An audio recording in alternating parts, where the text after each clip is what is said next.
If you're playing this etude, you're probably intermediate or advanced, and therefore you know that you should be holding your violin in a specific way.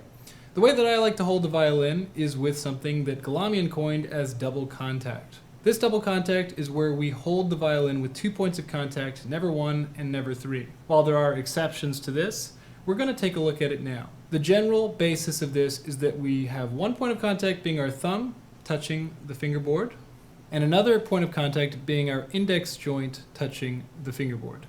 Well, not quite the fingerboard, but the neck. In order to do this double contact correctly, it's important to realize that there's going to actually be a gap in between those fingers.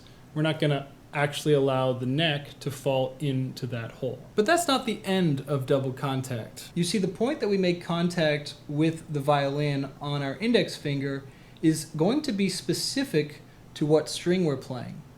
If we're playing on the G string, for example, we need to raise that contact point, or actually, I think lower that contact point is probably the better way to say it. In other words, we need to raise our hand in order to give us more clearance to reach over to the G string. On the contrary, when we go to the E string and we play on these higher strings, we actually need to raise that contact point, in other words, lower the hand in order to make the fingers shorter relative to the instrument. On the thumb side, when we play on the G string, our thumb is going to need to lower. In other words, the contact of the thumb is going to need to raise higher relative to the thumb. This is going to allow our hand to move over. And then when we play on the E string, our thumb is going to need to raise, allowing our hand to move over in the other direction.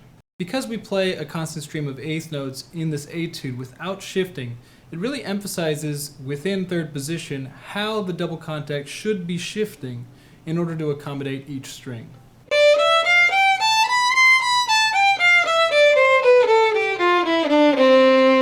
So it's quite subtle, the movements that happen in the hands, but they're absolutely necessary in order to maintain a good intonation. So when practicing this etude, that should be your primary focus. It should be going through the etude at a tempo that you're able to focus on establishing these good habits.